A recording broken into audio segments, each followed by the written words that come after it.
My name is Tristan LeBlanc Ruddy, and I am living with generalized anxiety disorder. It's sort of like it's the name disorder of the brain. My mind is broken. I got ADHD. I've known about that for a while. Got diagnosed with anxiety back in, I keep wanting to say May, but it was February. I found out because Russia decided to invade Ukraine, and I had panic attacks every single night because of all of their talk of using thermonuclear weaponry. And I was in Washington, D.C. at the time on an internship, so, I was in target number one. You have to laugh about that type of stuff, even though I don't most of the time. I wish I could more often, laugh about it, but it's hard laughing about it. It's hard laughing when you're constantly on edge, afraid of the world ending. Every single time I open the news, I just get afraid, and I can't help myself but opening the news, looking for it, because in my mind it helps to be informed, as if that can allow me to change anything. I can't. But I do it. It's a bad habit. I know it is, but I do it.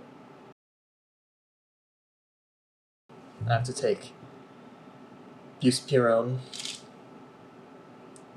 2 times daily. It's a prescription. It helps. From what I can tell, I have to take it now. Actually, now I think about the time. But anyway, the buspirone, it helps make me not be completely crippled by the anxiety.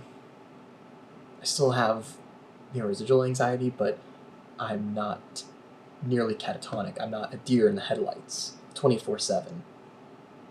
I'm a deer in the headlights 23/7 instead. So it really helps. I think a lot of people don't realize how extremely effective anxiety can have on people, because my mom has it, and I never understood. Now I do, in some ways. In many ways. But when I first started having it, and I didn't know it was anxiety disorder, I could tell something was wrong with me. I knew it. I knew it was having a disproportionate reaction. I see everyone else. No one else is fussed. Everyone else is fine. I'm almost hyperventilating, or pacing back and forth, unable to concentrate on anything except for my dark thoughts. And those thoughts led me some places. I was strongly considering self-harm back in February and March until about summer. I was in a different city. I had no social network there. I had no support network there. I had to call people to get help. And even then, they were in different states. So I was strongly considering public displays of self-harm. Take a razor blade and start cutting my arm in public or something. Just something so that I would get thrown in a psychiatric hospital and doped up,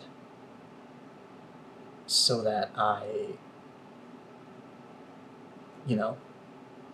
so I could get treatment, so I could get help. That was where my mind went.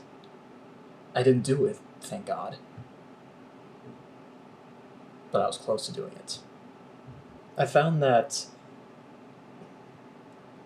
I've been just trying to escape reality a lot more often. Read books. I read comics. I play a lot of video games. I watch TV. I watch movies.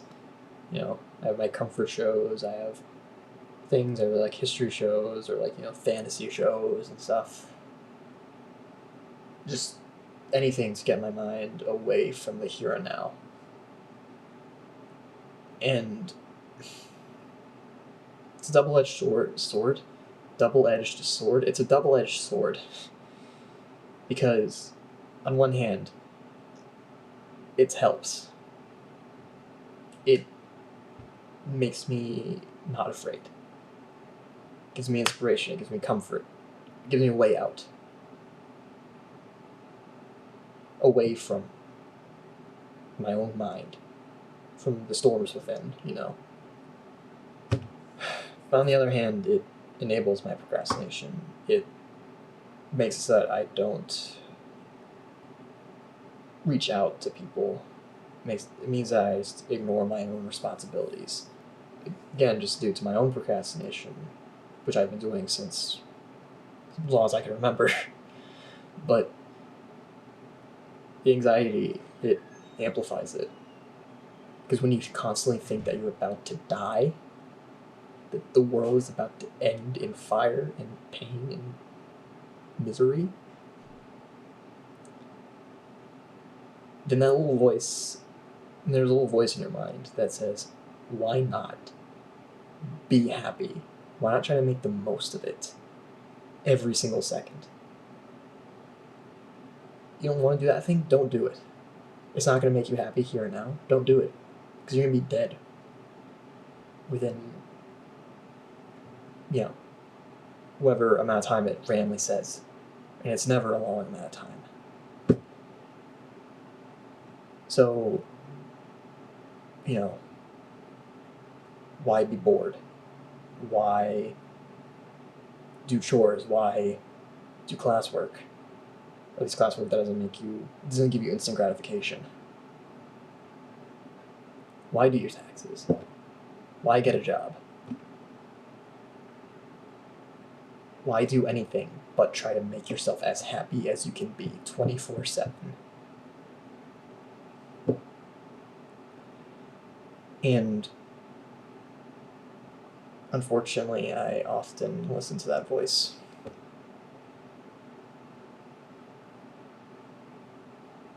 I mean, why not?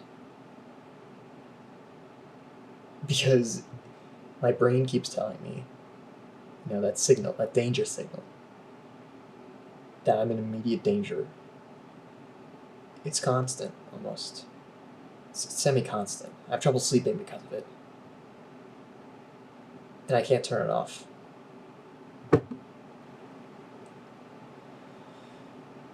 That's what living with anxiety is like, really.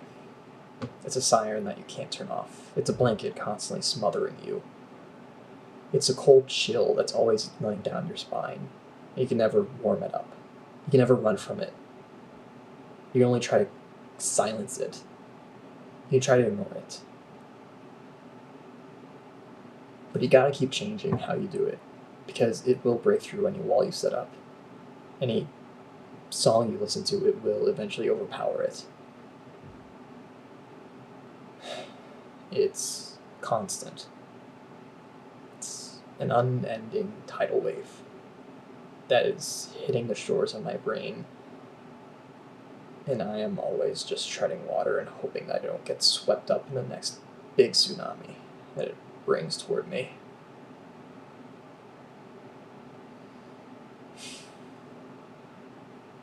I'm living with anxiety, but it's constantly threatening to drown me.